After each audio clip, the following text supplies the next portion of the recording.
So we're here with Susan Huff. Hey guys. Hi, Susan. Hi. She is the owner of the Soup Shop, the new premier soup shop in Floyd. They have more than soups. And if I'm not mistaken, you are from Florida. Yes. So I have a transplant. Been here about 5 years though. This shop's sort of been in the making for about 3 years. Been sourcing mostly, trying to get everybody together in one spot, all the goodness of the farms and the produce and the cheese and the meat and the beef and the eggs and the grains and the flours. There's just so much. And so it took us 3 or 4 years to kind of make connections with people and find out who the really best farmers were. So it's been a fun thing. So who are some of the farmers that you've established those connections with? There's some that we just absolutely can't believe we're so connected with, and we are so grateful for. We love Field's Edge. We love both beef and their grains, their goodness as well. We use a ton of produce from Riverstone, and just so grateful that we can go there and get as much as we need of everything. We love Patchwork, which is right on the Parkway. Their greens, Deer Park Farms. We've used so many vendors. We love Willowtop. It's just there's such a plethora of really good food, and I'm just so fortunate that we have bread from Big Indian, and we have cheese from Whitegate, and we have beef from Field's Edge, and we have greens from Patchwork, and we have veggies from Riverstone, and I'm just in awe of how much goodness this area provides. So you're located right off of 221 right here in Czech. Yes. Or Copper Hill, actually. Copper Hill. Yes. So this is one of the gray areas. So it's Floyd County, but we're exactly halfway between Floyd and Roanoke. Right. So right here off of 221, this location, it's a little bit away from Roanoke and Floyd County. Why? What was special about this location? It was really, really important to us that we center ourselves in the middle of the agriculture, because there's so many good farms right here. We're actually within a 20-mile radius of almost everything we need. So this position, besides being beautiful, besides being historical, and besides being beautiful, it kind of puts us in between. So we become a destination as much as a food shop. Nice. Yeah, thanks. So how long have you been living here in Floyd? We've lived in Copper Hill for 3 years. We lived in Floyd 2 years before that, but we really like the mountain. So coming from Florida, how was winter? Awful. Sorry, I'm not a good snow person. And I think it's kind of where we have the shop, it was different. Snow is not my favorite, but I can deal with snow. It's when it's sleet and it's ice and we're up on a mountain. That's not necessarily my favorite. So I think the shop might not be open in February. It's time to stay in by the fire, right? Yeah, exactly. Maybe have some soup? Correct. Yes. We did come up here in February specifically to make soup for our Floyd clients. And it was a trip. I learned a lot about winter. So it was my first big winter here. Yeah, winter is a little rough here in the Appalachian Mountains, but I would say you get used to it, but I don't think anyone really gets used to the snow. You just learn it's coming. Well, there's some beauty to it because it's quiet and it's completely different. You have seasons. In Florida, there's no seasons. It's always the same. Humid and just a little less humid? Yeah. Humid to more humid. So there's more to this shop than just a restaurant. Yes. You also do deliveries, if Yes. I'm not mistaken.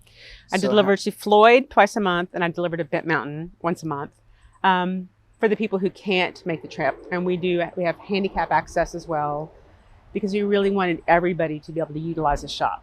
I think the biggest misconception is that we're a soup shop. We feature soup because that's my creative passion and that's my art. You will never come here and get a Campbell's version. You pretty much get a little bit of unique every time, but we sell bread, butter, beef, grains, grits, books, pottery, cards, dog collars. Anything that local people have come to me with and said, hey, what do you think? Has been my inspiration for all this. So you have a very eclectic sales. Correct. Within the soup shop. So I guess you're, putting all of that in the title of the shop wouldn't really. Yeah, I call it the soup shop that's not a soup shop. We're really a local goods and locally made and locally crafted, pretty much basics, all your basics in one spot. Because when I'm thinking soup, I'm thinking, okay, it's got to be cold outside. I want something liquidy and hot and soothe the soul. But you're also adding smoothies to Correct. the menu. Is that just going to be a summertime thing, or Probably. We'll see. Everything here has just been such a flux. You have no idea. Like something will sell one day, a ton of it, and the next week it doesn't. So we're really in that transition mode of learning what people want and learning what to keep stocking most. But smoothies has been a great addition.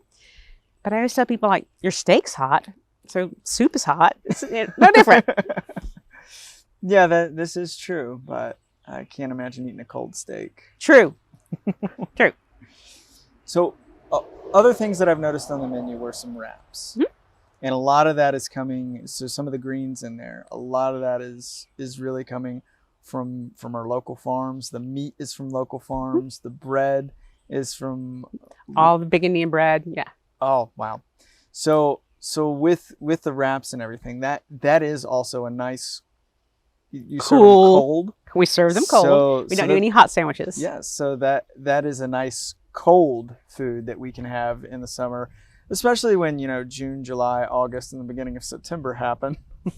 A lot of people are and we do 2 or 3 meals to go, which are prepared meals in containers. And oddly enough, who knew, like chicken pot pie is our best seller. Second is meatloaf. So we do have those as an option as well. But is pot pie really seasonal? I mean, I think I guess eat not. Pot pie. It's comfort. Yes. So this is a very exciting shop, and I'm really excited to see, what the future holds for you. Let's dig back a little bit in the past, and what's your background before y'all, uprooted from Florida and decided to make the climb up the mountains? What were things like before then? Well, I've always been into food my whole life. I've researched companies. My biggest passion was to sort of be the Rachel Carlson of food labeling. Like I call out companies all the time. But I owned a restaurant in Florida, in St. Petersburg, for 15 years. And it was totally organic. But I found myself really having to be supplied by Cisco and U.S. Foods and not farmers. And it didn't really touch my heart as much as this does. I love buying food from the farmer. I love going to the farm. I love having that connection, knowing the person who's growing my food. So when you buy a wrap from me, it's just full of greens because we're in green season.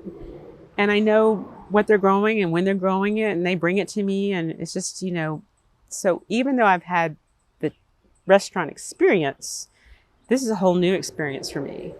So I'm blessed to have the richness of the restaurant and knowing what I didn't want. So that's what I came here for, what I did want. So coming into Virginia, there's a lot of geographically similar places to Floyd. What stuck out about Floyd that made you decide that this was going to be a place? I mean, there's a lot of mountain towns. Correct. Here in Virginia. Right. What was special about Floyd itself? I think the biggest draw for Floyd to me was you have a little bit of everything. It's not a homogenized community. It's not all farmers, and it's not all artists, and it's not all business people, and it's not all tourism. It's a really super strange, almost eclectic mix. So you can sort of have your hand in a lot of different pots, and you can become a part of a lot of different things. It's not focused on just X. And people have all kinds of opinions and all kinds of ideas. And I really like free thinkers. So I'm a free thinker. I was drawn to free thinkers. Well, I love to hear that. It's always nice to hear compliments about my home, or it's not really my hometown, but the town I live in. So as coming into Floyd, you did mention that there were just all expectations were shattered with different things. Yes. Can you tell me a little bit about your experiences with shattered you come into Floyd thinking that it's going to be one thing, and Well, I think how our that first developed. big, and this may not be as important as it was to me, but our first big shatter was we bought 7 acres that was in the bottom of a hollow, or bottom of a field that had been a cow pasture with a house in the middle of it. And we were like, we're just sitting here baking. Like, we came here for rocks and rivers. And so we moved a little bit out of Floyd because we realized we like trees and we like rocks and we like, but it's so beautiful here. And you do have the seasons, and you see things that bloom, and you see things that decay, and you see things that grow, and you have access to water, and you have access to hiking, and you have access to a lot of things so close. With the soups, Mhm. you said that you've been in, food has been a passion for a long time. Yes. And soups are your creative Alley. expression. Correct. So how long has soups been a creative expression, and what draws you to soups specifically for that creativity? I think it's because my grandmother grew up in the Depression, and she was always saving things, and she was always about using what you had. So soup is a really easy creative expression to use with what you have. We never threw away food, ever. So whatever we had became soup. And it was fun to learn about spices. I've lived for some amount of time in about 10 different countries. So learning about spices and cultures and how people prepare things, it's just a really good way to utilize food in season and to be creative. And that's another thing I really haven't thought about much is, every culture has some sort of version of soup. I Mhm. mean, Yes. a lot of the food we eat that we think is, Americanized food is, English tradition, British tradition, with a lot of bread. Bread is a staple, but, you go other places, China, South America, rice is a staple. There's a lot of differences, but soups are something that are kind of eaten everywhere. It's the chef's way of using up everything they have. But I will say the interesting fact that I didn't think would happen here is people generally do not like spice. Even a little bit of white pepper says, ooh, it's a little spicy. Being from Louisiana, I had to hold back. But my very best selling soup is West African. Who knew? It's because it's a curry based, and it's really, I call it sort of a flavor party in your mouth because it's got curry and it's got turmeric and it's got cumin and it's got ginger and basil. And people here have really been drawn to that. That's one I might have to try. Yeah. So the West African soup, is there any other ones that for the spice lovers who want to come up here would enjoy? The best beef chili, because I think the beef is really good. Plus I use a little bit of chili and a little bit of paprika, tiny bit of pepper. But the best selling soup we have is white chicken chili. White chicken chili. Yes. That's by and far, people seem to love that soup. So if I were, I'm going to be out on the run quite a bit today, and I'm going to be riding by the soup shop and say, hey, Yes. I need a soup ready. I need a soup, I need a wrap, and today we have, our entree is beef lasagna. So I need to pick up a beef lasagna for dinner, and I want a wrap and a soup before on my way. Yeah. We've had a lot of UPS guys come here too. They're like, there's food in the middle of nowhere. So you've said that you've tried a lot of soups from different, around the world. Have you been to those places? We lived in Sicily for about 6 months.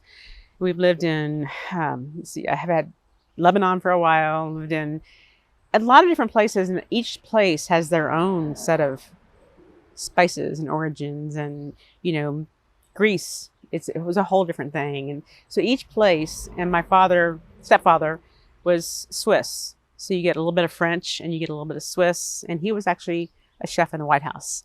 So back in the days, long ago. But each region has their own way of doing things. So with him, I learned how to use cheese in my soups, and broccoli cheddar is another good seller. Nice. So without saying, the cop out, they're all special, which one's your favorite? Butternut squash. Which country's food is Oh, your which favorite? country? Sicily was by and large, even above Italy, all of Italy, my favorite place ever. It's so local, and it's so tiny shops, and it's so much wisdom from the farmers, and they really care about their food. And if you don't get there before 1, you're not getting it, because the fish market's closed and the bread market's closed and everything's done, and it's all fresh. And it was just, I'd find myself picking figs and gathering apples and getting grapes and going to the fish market, and I was just in heaven. What made you decide that it was time to leave Sicily? Because we were going to build a house, and COVID hit. Oh. Yes, so we got back as fast as we could. But you made it here. We're happy you're here in Floyd. So you're bringing a lot of the knowledge of your travels, of your food experience, and you're providing a nice area to exercise those creative passions where we as the residents get to benefit from that. Well, thank you. And thank you very much to the farmers and the bakers and the makers and the potters and the writers and all the people who actually make this place. I'm just the cook. Well, thank you so much. Thank you very much, Josh. I really appreciate it. that. Thank you for doing this. Thank you for joining us today at the Soup Shop. To keep up with the Soup Shop and what they're up to, sign up for their newsletter on their website, floydsoup.com. The next time you find yourself in Copper Hill, please stop by and enjoy their amazing selection of food.